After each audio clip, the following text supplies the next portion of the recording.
पुराणों में जगन्नाथपुरी को धरती का वैकुंठ कहा गया है। यह भगवान विष्णु के 4 धामों में से एक है। इसे श्री क्षेत्र, नीलांचल और नीलगिरी भी कहा जाता है। यह वही पावन भूमि है जहां भगवान श्री कृष्ण ने द्वापर युग के बाद निवास किया और जग के नाथ अर्थात जगन्नाथ कहलाए। यहाँ भगवान जगन्नाथ अपने बड़े भाई बलभद्र और बहन सुभद्रा के साथ विराजते हैं।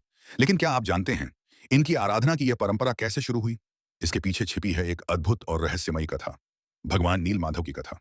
प्राचीन काल में मालवा प्रदेश में इंद्रद्युम्न नाम के एक परम विष्णु भक्त राजा थे।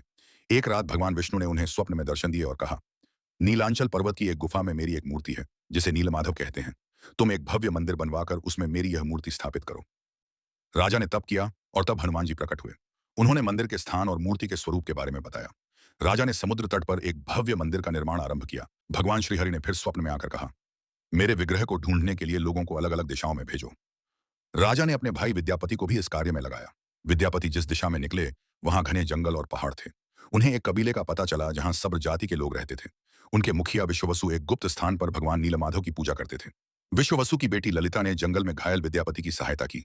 वह उसे अपने घर ले आई। बाद में विद्यापति और ललिता का विवाह हो गया। विद्यापति ने नीलमाधव के दर्शन की इच्छा जताई।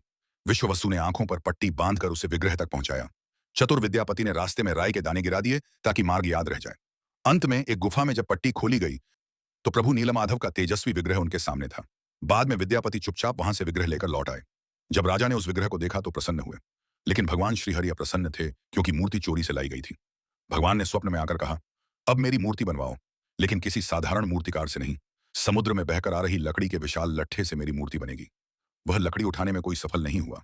तब विश्ववसु को बुलाया गया और उन्होंने अपने भक्ति बल से वह लकड़ी उठा ली। अब प्रश्न था मूर्ति निर्माण का।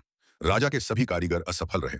तभी भगवान विश्वकर्मा बूढ़े व्यक्ति के रूप में आए और बोले, मैं 21 दिन में मूर्ति बनाऊंगा, लेकिन कोई मुझे देखेगा नहीं। 21 दिन के भीतर कोई आवाज नहीं आई। रानी से रहा न गया और उन्होंने दरवाजा खुलवा दिया।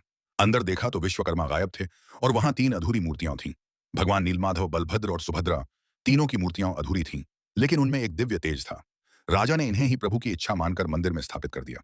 वर्तमान में जो मंदिर है वह 7वीं सदी में बनवाया गया। हालांकि इसका निर्माण ईसा पूर्व 2 में भी हुआ था। 1164 ईस्वी में ओडिशा शासक अनंग भीमदेव ने इसका पुनर्निर्माण करवाया। यहाँ लगभग 30 छोटे बड़े मंदिर भी हैं। ब्रह्मा और स्कंद पुराण के अनुसार भगवान विष्णु पुरुषोत्तम नीलमाधव के रूप में यहाँ अवतरित हुए और सब्र जनजाति के लिए परम पूज्य बन गए।